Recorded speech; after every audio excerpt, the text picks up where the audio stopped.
Let's review. So far we learned that a linear layout can have an orientation that's horizontal or vertical. But now let's think about whether these views are taking full advantage of the screen real estate. When I say real estate, I mean the available space on the screen. For our Nexus 6 phone, say we have a vertical linear layout that has 3 child text views inside: Tom, Tim, and Todd. When we hold the device in portrait mode like this in our hand, then all the text views are grouped in the top left corner of the screen. There's all this blank space left unused. Similarly, if we rotate the device to landscape mode, then the text views are in the top left corner and there's all this blank space left. It's even more noticeable on a tablet device where the screen is a lot bigger. We're only using a small amount of the screen real estate and the rest of it is blank. We're going to learn about how we can more equally spread out these views across the screen to take up more of the available room. This applies to other views as well. You could have bigger images across the screen for a better experience instead of having them really tiny in the top left corner. Same with buttons. You could have bigger buttons so that it's easier to tap on those buttons. For the purposes of our example, we're going to stick with text views. So let's go to the XML visualizer to figure out how we can spread out these views. So here's the code for Tom, Tim, and Todd. I have 3 text views within a vertical linear layout, and this is what they look like on the device. Now I want to show you how you can spread out these 3 text views so that Tom is up here, Tim is here, and Todd is down here. Clearly, setting height for wrap content is not doing the job. The other thing we learned is to set a fixed dp value for the height. So I'm going to set the height to be, for example, 200 dp. Cool, so that left a lot more space for Tom. If I do the same for the other text views, then they also spread out more evenly across the screen. But this solution will only work for this size of a device. If I have a tablet like I showed you earlier, then these views are still going to be grouped in somewhat of the top left corner. The other option for setting height is match parent, which we learned earlier. When you set match parent for the Tom text view, it takes the height of the whole parent, which is the whole screen.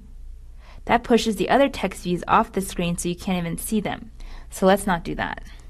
Well, now we're out of ideas because we tried wrap content for the height, we tried a fixed dp value, and we tried match parent, and none of those give us the right spacing across all different devices.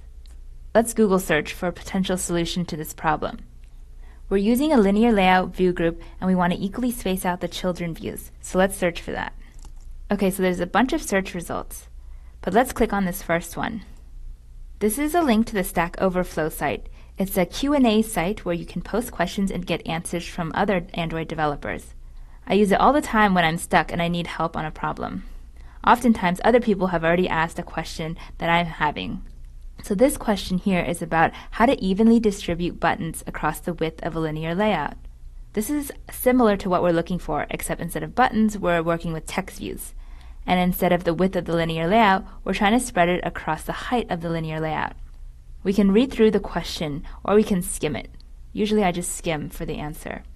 So this solution received 88 votes and has a green check mark on it. It talks about how you can set layout width to 0 dp and set the layout weight for each of the buttons to be 1. And that splits the available width equally across the buttons. You may not fully understand the answer at this point, but that's okay. One key phrase that we saw is this linear layout weight. We haven't encountered this before, but it sounds important to the answer. So let's copy it and Google search for more information about layout weight. So let's search for linear layout weight. The first result is an article for linear layout, and it's on the developer.android.com site, so let's click on it. So this is an article about the linear layout. We already learned the stuff at the top about the Android orientation attribute. But then there's new information about something called layout weight. There's also an example at the bottom of the screen here with some code and a screenshot. I could summarize all of this for you, but first I want to give you a chance to read this documentation and try to figure it out on your own. This is going to be a lot more similar to how you're going to solve problems after this course is over. You'll look for some information online and try to figure out how that can be used to solve your problem. Okay, so this is the layout that we have now on the device, and this is what we want to achieve. The 3 text views are spread out evenly across the height of the device. To solve this problem, I want you to read the linear layout article that we linked below. It's perfectly normal for you to not understand everything that's in the article. Oftentimes, you just want to have some vague understanding of how the concepts in the article may be able to help you in your work. Then I want you to provide some ideas on how we can build this desired layout in XML. You don't need to provide the full XML layout code because we're going to walk through that together in the next video. But here you could write a couple sentences or bullet points on how the information in the article could relate to our problem.